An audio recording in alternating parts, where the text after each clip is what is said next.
मैं ब्रीफ में बता देती हूँ। सोशल जस्टिस में हमने क्या किया था, हमने जस्टिस की डेफिनेशन की थी। उसके बाद मैंने प्रिंसिपल ऑफ जस्टिस करवाए थे, 3 प्रिंसिपल्स थे, जिसमें पहला प्रिंसिपल था आपका equal treatment for equals, proportional justice, recognition of special needs. उसके बाद मैंने जस्ट डिस्ट्रीब्यूशन की बात करी थी कि सारे सोर्सेस रिसोर्सेज एक कंट्री के सबको इक्वली मिलने चाहिए, वो सारा था। आज हम करेंगे पेज नंबर 59। ये आपका टॉपिक है John Rawl theory of justice. ये पेपर में आ रहा है सबके, तो इसको मत छोड़ना, इसको बहुत अच्छे से करके जाना। John Rawl theory of justice. John Rawl theory of justice exactly है क्या, ये किस बारे में है? सबसे पहले, हम इंसान लालची होता है या सेल्फलेस होता है? बताओ। सेल्फिश होता है, ठीक है। हम हमेशा ये सोचते हैं कि भगवान कुछ ऐसा करो कि मेरा फायदा हो जाए, सरकार कोई डिसीजन ले तो ऐसा डिसीजन ले कि मेरा फायदा हो जाए। दैट मेरा thing is very important for a person, कि मेरा बेनिफिट हो जाए, बाकी दुनिया दुनिया जाए भाड़ में। ठीक है। तो हम बोलते नहीं है कि बस दुनिया में जो होता है होता रहे, मेरा फायदा होना चाहिए। तो ये कॉन्सेप्ट है। तो हम क्या सोचते हैं, जब भी अगर हमारे हाथ में पावर दे दी जाती है या किसी और के हाथ में पावर दे दी जाती है, वो इंसान क्या करता है, हमेशा कुछ ऐसा डिसीजन लेने की कोशिश करता है जिसमें उसको घूम फिर के बेनिफिट मिल जाए। तो जॉन रॉल भाई साहब कह रहे हैं कि हम अगर सारे के सारे अपनी आंखों में पट्टी बांध लें, अगर हमें यही नहीं पता हो मेरी जात कौन सी है, मेरा जो है स्टेटस कौन सा है, मेरा जेंडर कौन सा है, मेरा क्लास कौन सा है, हाई क्लास है लो क्लास है, अगर आपकी आंखों में पट्टी बांध दी जाए, ठीक है, और फिर आपको डिसाइड करने को बोला जाए, तो हो सकता है आपके अंदर ये डर होगा कि मुझे नहीं पता उस डिसीजन का मेरे पे क्या असर आने वाला है, और आप उस डर के मारे ऐसा डिसीजन लोगे जो सभी का फायदा कर जाएगा, क्योंकि आपको नहीं पता आपकी पोजीशन क्या है। इसको मैं डिटेल में आपको अभी पढ़ के समझाऊंगी। जब हम जनरल थ्योरी ऑफ जस्टिस करेंगे तो इसका मैं एग्जांपल आपको कोट करूंगी, तो आपको ज्यादा बेटर अंडरस्टैंडिंग होगी किस तरह से हम ऐसी सिचुएशन क्रिएट कर सकते हैं जहां पे सबके लिए फायदेमंद डिसीजंस लिए जाएं। John Rawl theory of justice 4 marker very important. तो इसको रीड करेंगे अब हम। अगर आपसे मुझसे किसी से भी पूछा जाए कि आप किस तरीके के समाज में रहना चाहोगे, तो आप हमेशा वैसा समाज बताओगे जो कहीं ना कहीं आपको फायदा दे। अगर मैं कहूँगी ऐसी सोसाइटी में रहना चाहिए जहाँ पे हिंदुओं को बहुत ज्यादा दबाया जाए, तो क्या आप लोग इसके लिए प्रेफर करोगे या नहीं करोगे? नहीं कर। ठीक है। और वैसे ही अगर मैं बोला जाऊँ ऐसे समाज में रहना चाहिए जहाँ पे हिंदुओं को हर चीज में बेनिफिट मिले, तो आप कहोगे हाँ यार ये तो सही है, ये मेरे बेनिफिट में है, ये मेरे हित में है। ठीक है। तो आप कभी भी ये नहीं एक्सपेक्ट कर सकते कि इंसान जो है अपने सारे के सारे बेनिफिट को साइड करेगा और सबके भले के लिए कुछ भी डिसीजन ले लेगा, नहीं। हमारे में हमेशा देखा जाता है, अगर माँ बाप के पॉइंट ऑफ व्यू से बोला जाए तो माँ बाप ऐसा डिसीजन लेना चाहेंगे जिसमें उनके अपने बच्चे को फायदा मिले। ठीक है। तो हर इंसान कहीं ना कहीं अपना सेल्फ इंटरेस्ट ढूंढता है किसी भी तरीके के डिसीजन को लेने के लिए। ठीक है, फर्स्ट पैराग्राफ। हाँ ओजस्वी, क्या कह रहे हो? नंबर क्या? मैंने फोटो नहीं भेजी ना, अभी भेजती हूँ। तो जॉन रॉल भाई साहब कहते हैं, ये पैराग्राफ पूरा इंपॉर्टेंट है, इसको मार्क कर लेना एज इट इज। आपसे John Rawl theory of justice पूछेगा तो ये पूरा पैराग्राफ लिखना है। ठीक है। तो जॉन रॉल ने इस प्रॉब्लम का सोल्यूशन ये दिया है कि कैसे एक सबके लिए जस्ट एंड फेयर सोसाइटी बन सकती है। ही आर्ग्यूज दैट इस जस्ट एंड फेयर सोसाइटी बनाने का सिर्फ एक तरीका है, अगर हम सब अपने आप को ऐसी सिचुएशन में पाए जहाँ पे हमें नहीं पता कि हम वहां पे कहाँ लाई करते हैं। इसका क्या मतलब है, मोटा सा एग्जाम्पल देती हूँ। लेट सपोज हम 5 बच्चे हैं। ठीक है। हम सबकी आंखों पे पट्टी बांध दी गई है। ठीक है। आंखों में पट्टी बांध दी, और मैंने जो है पीछे से ऐसे करा, मैं तुम्हारी आंखों में पट्टी बंधी हुई है, और मैंने ऐसे करके पूछा बताओ ये नंबर किसका। ओजस्वी से पूछ रही हूँ। ठीक है। ओजस्वी आंखें बंद करो और बताओ ये नंबर किसका। जल्दी से बताओ हम पांचों में से। अतुल सर का, चलो ठीक है। तुम आंखें बंद रखना, तुम्हें नहीं पता कौन सा नंबर किसका है। ठीक है। फिर आपसे पूछा जा रहा है ये नंबर किसका।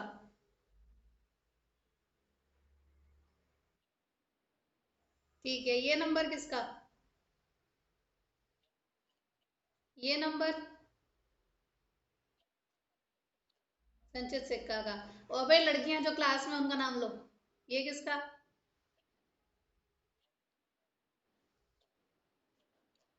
ये नंबर ठीक है, ऐसा नंबर हो गए। ठीक है, अब मुझे नहीं पता, ये मैं मान के चल रही हूँ कि ओजस्वी ने नंबर्स नहीं देखे कि कौन सा नंबर किसका है।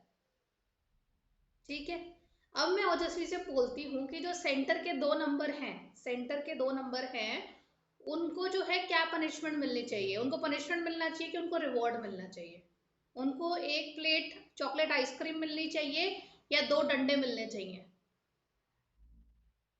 क्या जवाब दोगे ओजस्वी? अगर मैं डंडे बोल तो इसके क्या नुकसान है, अगर तुम ये चूज करते कि डंडे मार सकते हो तो इसका क्या नुकसान हो सकता था? अगर मैं ये कहती कि सेंटर के दो नंबर वाले बच्चों को डंडे मार देते हैं वो ज्यादा बेटर है, तो इसका क्या साइड इफेक्ट हो सकता था?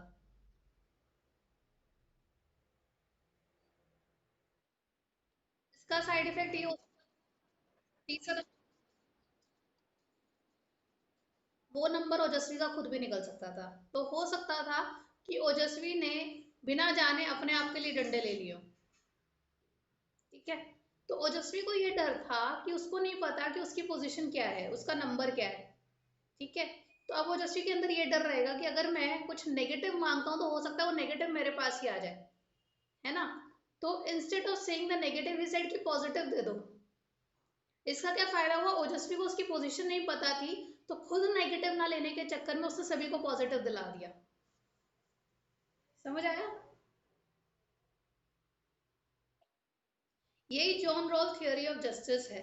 अगर आपको आपकी पोजीशन नहीं पता होगी कि आप कौन सी कास्ट में हो, कौन सी क्लास में हो, कौन से जेंडर में हो, तो आप जो है ऐसा डिसीजन लोगे जो सबके लिए पॉजिटिव हो, क्योंकि आपको नहीं पता कि उस डिसीजन का आपके ऊपर क्या इफेक्ट आने वाला है।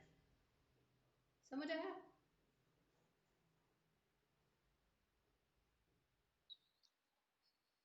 क्लियर है? अभी एग्जाम्पल किसी को नहीं समझ में आया तो पूछो।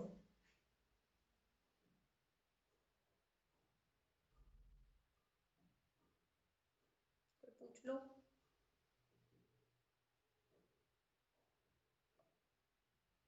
कुछ पूछना है, आगे बढ़ू? चलो भाई बाबा, आगे बढ़ते हैं। सिफत पढ़ो। तो रॉल कहते हैं हमारा वेल ऑफ इग्नोरेंस के लिए। वेल ऑफ इग्नोरेंस का मतलब, वेल का मतलब होता है पर्दा, घूंघट, ऑफ इग्नोरेंस, जिसके अंदर आपकी आंखों पे पर्दा पड़ा है, आपके मुंह पे घूंघट है, और आपको नहीं पता कि आप कौन सी सिचुएशन के अंदर लाए करने वाले हो। ठीक है, तो आप क्या कहेंगे कि आप, अगर आपको आपकी सिचुएशन नहीं पता, आपको ये नहीं पता कि आप समाज में कहाँ लाया करते हो, आप सबसे फॉर्चुनेट हो या सबसे अनफॉर्चुनेट वाली लाइन में हो, आपके साथ सारा फायदा होने वाला है, आपके साथ सारा नुकसान होने वाला है, आपको नहीं पता, तो ऐसी स्थिति में आप वही डिसीजन लोगे जो सबको फायदा दिलाए। जैसे कि आप अगर एजुकेशन मिनिस्टर हो, ठीक है, आप एजुकेशन मिनिस्टर हो, और अगर आपको पॉलिसी बनाने को दे दिया जाए कि आप किसको जो है स्कूल में भेजना चाहोगे, अच्छे स्कूलों में, हाई क्लास स्कूलों में आप किसको भेजना चाहोगे, लड़के को कि लड़की को? ठीक है, या गोरे बच्चे को या काले बच्चे को? तो अब आपको ये नहीं पता, एजुकेशन मिनिस्टर का खुद का बच्चा पैदा होने वाला है, उसको नहीं पता कि उसके यहाँ लड़का पैदा होगा या लड़की पैदा होगी, उसको नहीं पता उसका बच्चा गोरा पैदा होगा या काला पैदा होगा। तो ऐसी स्थिति में एजुकेशन मिनिस्टर क्या डिसीजन लेगा?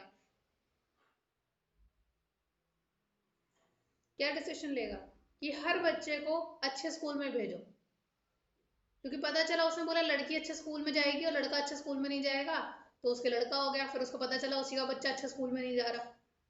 ठीक है, तो अगर आपको यही नहीं पता कि आने वाले फ्यूचर में आपके लिए क्या रखा है, तो आप हमेशा अच्छा अच्छा डिसाइड करोगे, क्योंकि आप बेनिफिट लेना चाहते हो, नुकसान नहीं झेलना चाहते, और इस वजह से हर किसी को फायदा मिल जाएगा, हर किसी को अच्छी एजुकेशन, अच्छी हेल्थ, अच्छी शेल्टर इक्वली मिलेगी। क्लियर हुआ?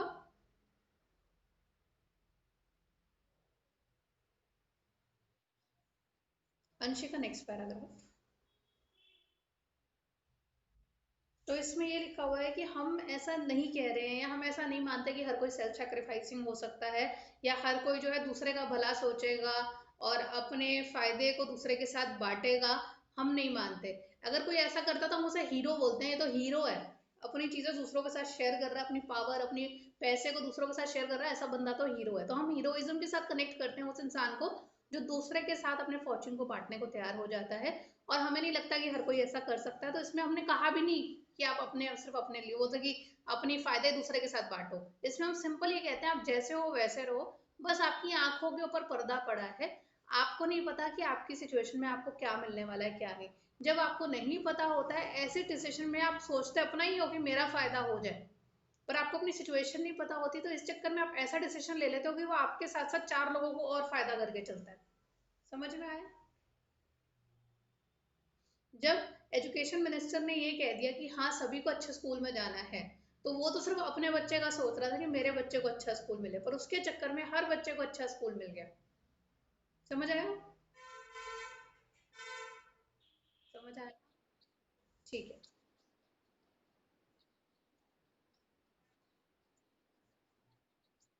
अपना करने के चक्कर में दूसरों का भी भला हो जाता है, वेल ऑफ इग्नोरेंस के चक्कर में, बिकॉज आपको अपनी सिचुएशन नहीं पता होता। ठीक है। Wearing the imagined veil of ignorance is the first step in arriving at the system of fair laws and policy। तो सबसे बढ़िया तरीका है अपनी आंखों पे पट्टी बांध लेने का, जैसे जस्टिस न्याय की देवी की आंखों पे कानून वालों में होती है। It will be evident the rational person will not only see things from the perspective of the worst of, they will also to ensure that these policy they frame benefit the society as a whole। एक तो इंसान इस चक्कर में well of ignorance के चक्कर में खुद अपने आप को ये मान के चला गया कि गलती से मेरे साथ ना हो जाए, कुछ मैं गलत डिसीजन करूँ मेरे ऊपर ही ना आ जाए, इस चक्कर में वो सबका भला कर देगा, सोसाइटी का भला करेगा। Both things have to go in hand. Since no one knows what the position they all occupy in the future, each will seek rules that will protect them in case they happen to be born among the worst of। तो ऐसी स्थिति के अंदर क्या होता है, हर इंसान को डर होता है कि हो सकता है कि मैं सबसे खराब वाली स्थिति के अंदर हूँ, हो सकता है कि मैं जो डिसीजन ले रहा हूँ मुझे नहीं पता मेरी क्या पोजीशन होने वाली है, और हो सकता है मेरी पोजीशन सबसे खराब वाली पोजीशन हो। तो ऐसी स्थिति के अंदर वो सबसे सही डिसीजन ले लेगा जो सबसे सबके लिए अच्छे होंगे, गरीब से गरीब इंसान के लिए भी फायदा करेगा। Therefore, it would be in the interest of society as a whole should be benefit from the rules and policy that were decided not just from any particular section। तो ऐसा डिसीजन लो जो हर किसी को फायदा ले, सिर्फ एक ग्रुप को फायदा ना दे। यहाँ से इतना ही करना है। नेक्स्ट पेज पे आ जाओ। Rawls therefore argues that rational thinking, not morality, would lead us to fair and judge impartially regarding how to distribute the benefits and burden of the society। तो रॉल कहता है कि आपको कोई बहुत ज्यादा हीरो होने की जरूरत नहीं है, बहुत सेल्फ सैक्रिफाइसिंग होने की जरूरत नहीं, आपको सिर्फ लालची हो जाओ, बस आंखों पे पट्टी बांध के लालची हो जाओ। ठीक है। तो आपको जो है कोई ऐसा धर्मात्मा बनने की कोई जरूरत नहीं है, आप सिर्फ अपनी आंखों पर पट्टी बांधो और ये सोचो कि मेरा फायदा किस चीज में हो सकता है। जब आप ऐसा सोचोगे तो इस स्थिति के अंदर आप अपने आप ही क्या कर दोगे, सबका ही फायदा कर दोगे, क्योंकि आपकी आंखों पे पट्टी बंधी है। In this example there are goals and norms and morality. तो कोई मोरालिटी की आपको चक्कर ही नहीं पालना, आपको रैशनल वे में सोचना है, आपके रैशनल सोचने में ही और लोगों का भी भला हो जाएगा। इतना समझ में आया? Rawl theory of justice is coming in your exam.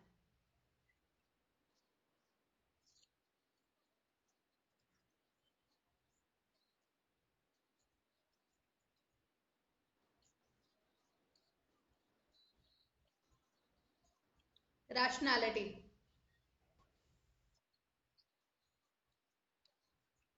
Rationality होता है कि नॉर्मल तरीके से लॉजिकल होके सोचो, बस आप अपने हिसाब से अपना लॉजिक लगाओ बस। ठीक है। रैशनैलिटी होता है कि एक अपना दिमाग सेंटर में रख के अपना दिमाग चलाओ बस। मोरालिटी होता है कि सबके लिए मॉरल वैल्यू क्या है वो इंपॉर्टेंट है। तो ये कहता है रॉल, मॉरल वैल्यू से ज्यादा रैशनल थिंकिंग की जरूरत है। आप बस ये सोचो कि मेरी आंख पे पट्टी बंधी है, मुझे नहीं पता मुझे क्या मिलेगा, और लॉजिकली सोचो कि आपको क्या बुरा चाहिए कि अच्छा चाहिए, बस। ठीक है। तो रैशनल थिंकिंग होता है अपने होशो हवास में रह के देखो कि आपके लिए क्या सही है। आप अपने सही के चक्कर में दूसरे का सही अपने आप में कर दोगे। समझ आया? ठीक है। नेक्स्ट है pursuing social justice. If in a society deep and persistent division exists between those who enjoy greater wealth, property, and the power which goes such ownership, and those who are excluded and deprived, would say that social justice is lacking there। अगर हम देखें कि एक समाज में एक group तो ऐसा जिसके पास पैसा, पावर, डिसीजन मेकिंग सब कुछ एक के हाथ में और एक के हाथ में नहीं है, तो हम कहेंगे कि यहाँ पे सोशल जस्टिस की कमी है। We are not talking here merely about the different standards of living which may enjoy by the different individual. Justice does require absolute equality and sameness in way, which people live. तो हम सिर्फ अमीर गरीब की बात नहीं कर रहे हैं, हम जेंडर वाइज भी बात कर रहे हैं, हम कास्ट वाइज भी बात कर रहे हैं, हम रेस वाइज भी बात कर रहे हैं, हम बहुत बेसिस पे इक्वालिटी की बात, सेमनेस की बात कर रहे हैं। हम कहेंगे ये समाज में इक्वालिटी नहीं है, समाज में न्याय नहीं है, जहाँ पे बहुत ज्यादा अमीर होंगे और बहुत ही गरीब होंगे, बीच का कोई नहीं होगा।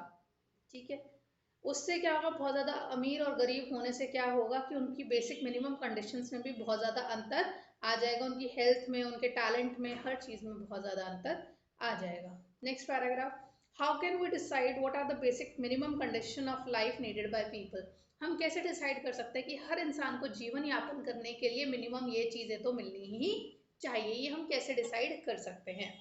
Various methods of calculating the bare needs of the people have been devised by the government, by international organization like WHO, one mark. But in general, it is agreed the basic amount of nourishment needed to remain healthy, housing, supply of clean drinking water, education, minimum wage. ये are the major important thing of basic condition. कि एक इंसान को इतना तो खाना मिलनी चाहिए, इतनी कैलोरीज तो मिलनी ही चाहिए, इतनी सैलरी या वेजेस तो मिलने ही चाहिए, इतना पढ़ाई तो मिलनी ही चाहिए, रोटी कपड़ा मकान तो मिलना ही चाहिए, उसकी हेल्थ ठीक रहनी ही चाहिए, क्लीन ड्रिंकिंग वाटर तो मिलना ही चाहिए। तो ये सब चीज़ों को बेसिक मिनिमम कंडीशंस में रखा गया है। Providing people with their basic need considered to be one of the responsibility of democratic government. तो जहाँ पे लोकतंत्र होता है, जहाँ पे डेमोक्रेसी होती है, वहाँ पे सरकार की ड्यूटी होती है कि हर इंसान को ये चीज़ प्रोवाइड करवाई जाए।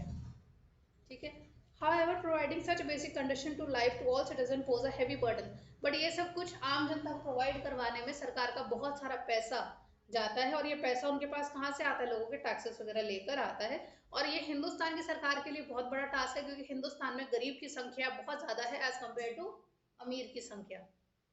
ठीक है, इतना क्लियर हुआ।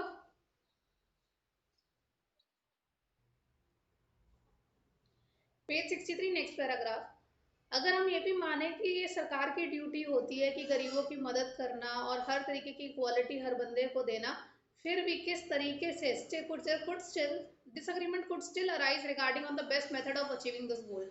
इस चीज के ऊपर बहस हो सकती है कि हम किस तरह से हर किसी का भला कर सकते हैं। A debate is currently going on in our society as well as in other part of the world about whether promoting open competition through free market would be the best way, helping the disadvantaged without harming the better of members of society, or whether the government should take the responsibility of providing a basic minimum condition to the poor। तो अब ये झगड़ा चल रहा है कि market में competition open कर देते हैं, ठीक है, कि जिसके अंदर जितनी एबिलिटी है उतना फायदा उठाओ, उतना पैसा कमाओ और आगे बढ़ो। ठीक है, या फिर हम जो है सरकार के सिर के ऊपर ड्यूटी डालें कि आपने हर किसी को अच्छी पढ़ाई, आपने हर किसी को अच्छी हेल्थ केयर, आपने हर किसी को नौकरी देने की सिरदर्दी लेनी है। तो आपको क्या लगता है as a student of political science, क्या ये पूरी तरह से सरकार की ड्यूटी होनी चाहिए या ये पूरी तरह से ओपन प्राइवेट मार्केट कंपटीशन होना चाहिए? जैसे कि कंपटीशन होना चाहिए।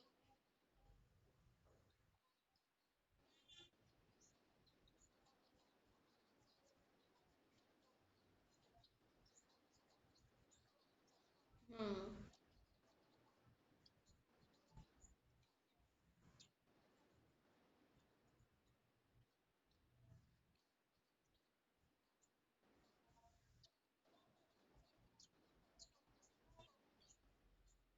तो इसके ऊपर बहस है कि कंपटीशन सारा कर दें या फिर सरकार। तो there is a mix thing, सरकार का भी एक बेसिक रोल तो होना चाहिए जिसमें बेसिक एजुकेशन हेल्थ ये सब मिलना चाहिए, उसके बाद आप कंपटीशन अरीना के अंदर आ जाओ। तो next paragraph again a 4 marker question, free market versus state intervention.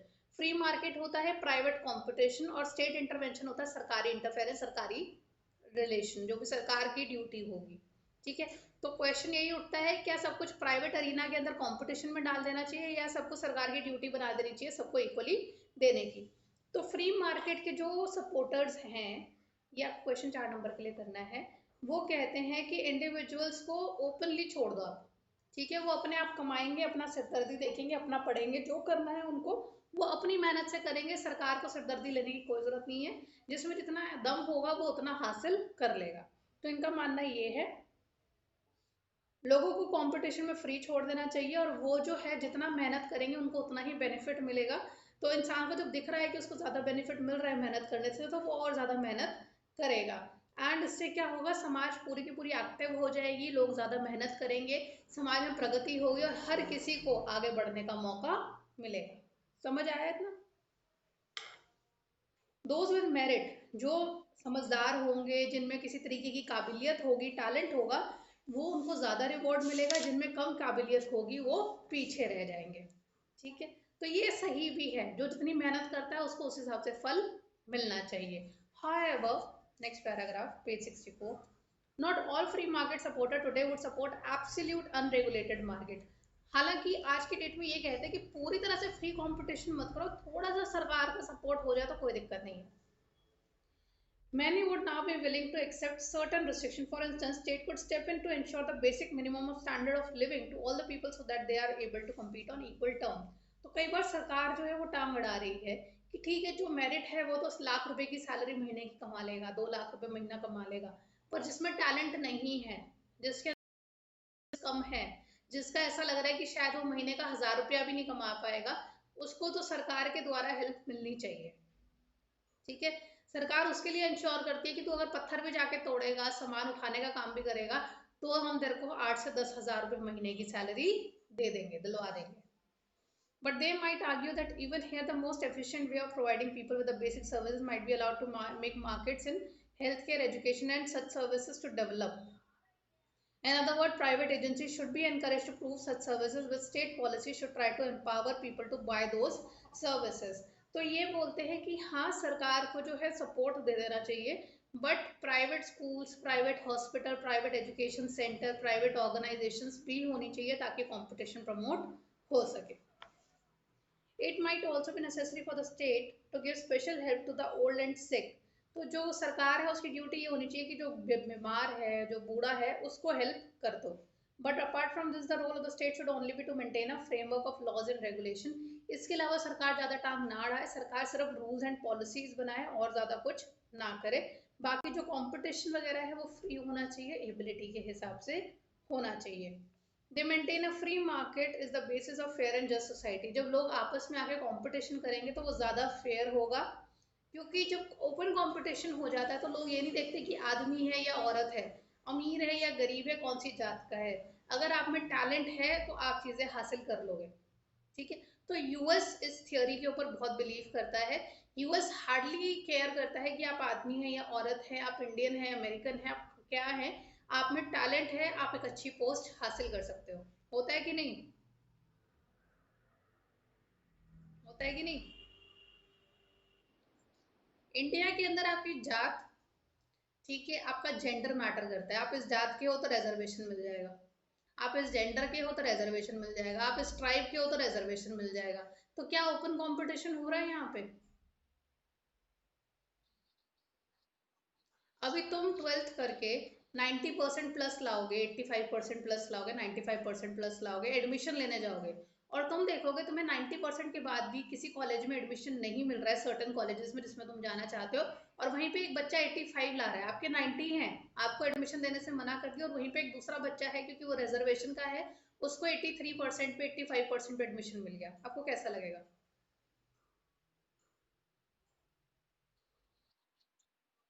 बुरा लगेगा। बट हिंदुस्तान के अंदर स्टेट इंटरफेरेंस है। ठीक है, कोई उसको सही कहता है, कोई उसको गलत कहता है, ये हर किसी का है। बट अमेरिका में ये वाला रिजर्वेशन नहीं है। वहाँ पे सिर्फ आपको प्योर आपके टैलेंट के बेसिस पे, आपके मेरिट के बेसिस पे एडमिशन्स मिलते हैं, जॉब्स मिलती हैं, पोजीशंस मिलती हैं। वहाँ पे ये नहीं देखा जाएगा लड़का है लड़की है तो 1% की रियायत दे दो, लड़का है और रिजर्वेशन का है तो उसको 5% की रियायत दे दो, ऐसा नहीं होता। One of the arguments put forward in favor of market distribution is that it gives us more choices. जब competition होता है तो choices भी बढ़ जाती है कि कौन better है उसमें से select करो. There is no doubt that the market gives us more choices as consumer. जब open competition होता है तो हमारे पास भी choices बढ़ जाती हैं। अगर खाली सरकारी स्कूल होते, ठीक है, और आपको एडमिशन लेना होता तो आप अपने घर के पास वाले किसी भी सरकारी स्कूल में चले जाते। बट अब जो है प्राइवेट भी हैं, सरकारी भी हैं, और प्राइवेट में भी काफ़ी सारे कॉम्पिटिटर्स हैं, तो आप चॉइस करते हो कि नहीं कि मुझे कौन से स्कूल में जाना है ना? आप हॉस्पिटल में चॉइस करते हो कि नहीं मुझे कौन से डॉक्टर के जाना है, ठीक है। तो जो फ्री कंपटीशन होता है वो आपकी चॉइसेस को बढ़ा देता है, एज अ कंज्यूमर आपके पास ऑप्शंस बढ़ जाती हैं। हम डिसाइड कर सकते हैं कैसा चावल चाहिए हमें, कैसा खाना, कैसे स्कूल में जाना है, ठीक है, हम कैसे पेमेंट करेंगे वो तक हम डिसाइड कर देते हैं, ठीक है। पर बेसिक गुड्स एंड सर्विसेज हर किसी को मिलनी चाहिए। बेसिक गुड्स मतलब आटा दाल चावल ये सब सबको मिलना चाहिए। तो इस चीज़ों के लिए आपका बीपीएल एपीएल कार्ड बनता है, जो दिखा के आप राशन की दुकानों में 2 रुपए किलो चावल 3 रुपए किलो गेहूं खरीद सकते हो, जो गरीब लोग हैं, ठीक है। तो सरकार का इंटरफेरेंस यहाँ होना चाहिए कि गरीब भूखा ना मरे, गरीब के हाथ में भी 4 पैसे आए, पर ज्यादा कमाने के लिए ओपन कंपटीशन होना चाहिए, ठीक है।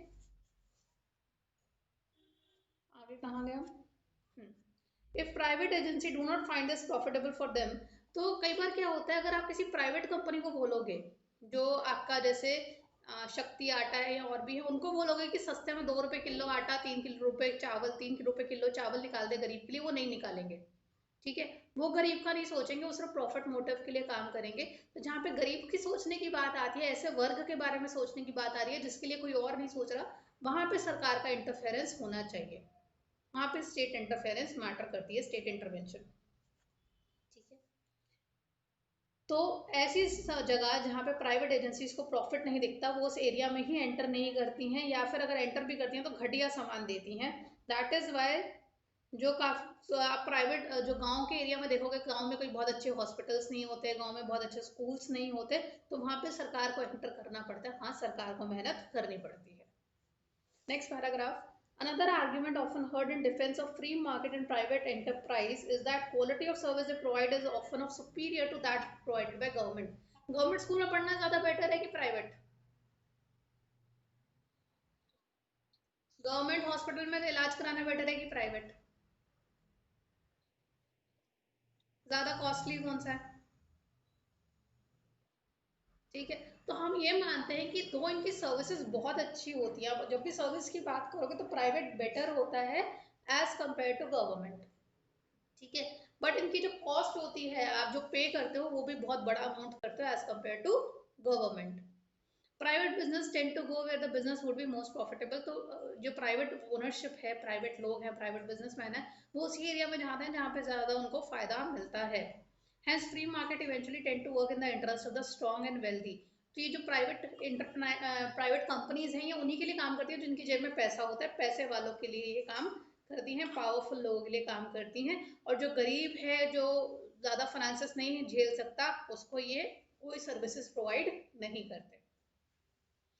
Arguments can be put both forward on both the sides of the debate, but free market जो है वो उनका ज्यादा सपोर्ट करती है जिनके पास ऑलरेडी पैसा है, ठीक है। इसलिए सोशल जस्टिस को ध्यान में रखते हुए थोड़ा स्टेट इंटरवेंशन हर लेवल पे जरूरी है। Next paragraph, in a democratic society disagreement about issues of distribution and justice are inevitable and being even healthy because force us to examine whether different points of view and rationality defend our own views। तो हमेशा ये बात उठती है कि यार लोगों को सब कुछ इक्वली बांट देना चाहिए कि नहीं, इस पे लोगों के अलग अलग विचार आते हैं, और ये विचार होना बहुत अच्छी बात है।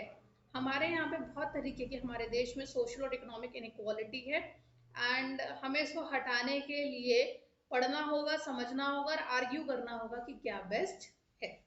इसके साथ ये चैप्टर खत्म हो जाता है। यहाँ तक समझ में आया?